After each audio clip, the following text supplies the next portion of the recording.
Dear students, easy way to read English, یعنی English کو پڑھنے کا بہت ہی آسان طریقہ جو میں نے شروع کیا ہوا ہے ان لوگوں کے لیے جن کا یہ گلہ ہے کہ ہمیں انگلش پڑھنا نہیں آتا، ہم انگلش کو ریڈ ہی نہیں کر پاتے۔ یقیناً وہ بگنرز ہیں، اور چاہے وہ اسٹوڈنٹس ہیں یا اسٹوڈنٹس نہیں بھی ہیں، ویسے سیکھنا چاہتے ہیں اور انہوں نے انگلش سیکھنا شروع کی ہوئی ہے، but they find it very difficult to read English, reading نہیں کر پاتے۔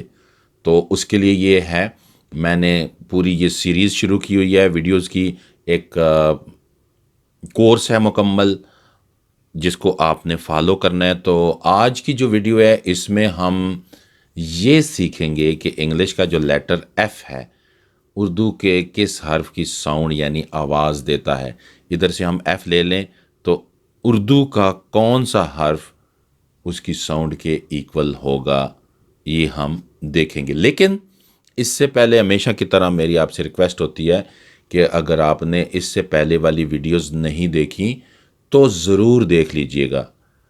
انگلش ریڈنگ کے لیے پہلے والی ویڈیوز بہت ہی ہیلپ فل ہیں، مددگار ہیں، اور وہ کون کون سی ہیں، اے بی سی ڈی ای والی، وہ ضرور دیکھ لیجئے گا تاکہ یہ اس کو آپ سمجھنے میں ہیلپ فل ہو۔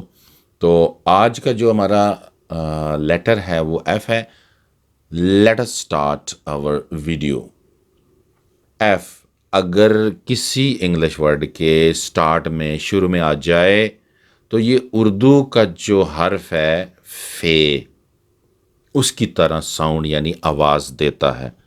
یعنی یہ آواز کون سی فے کون سی آواز دے رہا ہے، ف کی، تو یہ ایف بھی ف ف ف، جیسے ہم اردو میں کہتے ہیں فلک، فانوس، تو ف کی آواز آئے گی۔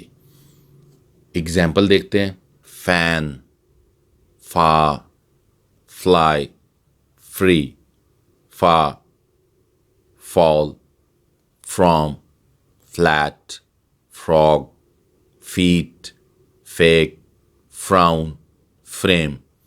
یہ جتنے بھی اگزامپل ہیں ایف ان کے سٹارٹ میں آ رہا ہے اور ساؤنڈ دے رہا ہے اردو کے حرف فے کی، یعنی دونوں کون سی ساؤنڈ دیتے ہیں، ف کی۔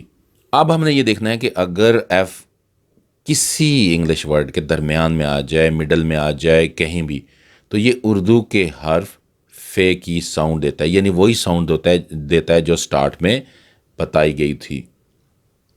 صوفہ، info, gift, soft, wife, safe, left, shaft, soft, knife, shift, after, refine.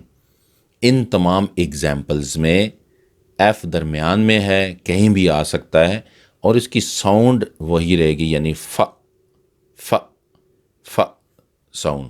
اب ہم یہ دیکھیں گے کہ اگر ایف کسی انگلش ورڈ کے اینڈ میں، آخر میں آئے تو یہ اردو کے حرف فے کی ساؤنڈ دیتا ہے، یعنی وہی ساؤنڈ دیتا ہے جو کہ سٹارٹ میں تھی، مڈل میں تھی، اور اینڈ میں بھی وہی ساؤنڈ ہے۔ اگزامپل دیکھتے ہیں، leaf, calf, beef, roof, golf, half, thief, grief, shelf, proof, chief, myself. ان تمام ایگزامپلز میں ایف اینڈ میں آ رہا ہے لیکن ساؤنڈ وہی دے رہا ہے، یعنی ف ف۔ تو کنکلوژن کیا نکلا کہ چاہے ایف کسی ورڈ کے سٹارٹ میں ہو یا مڈل میں ہو یا اینڈ میں ہو، ساؤنڈ اس کی سیم رہے گی۔ تو اس حوالے سے یہ آسان ہے کہ اس کی ساؤنڈ چینج نہیں ہوتی، اے ای آئی او یو کی طرح مشکل نہیں ہے بلکہ آسان ہے۔ اس سیریز کی جو اگلا پارٹ ہے وہ اگلی ویڈیو میں آ رہا ہے، اور link is given in the description. Thank you so much for watching my video.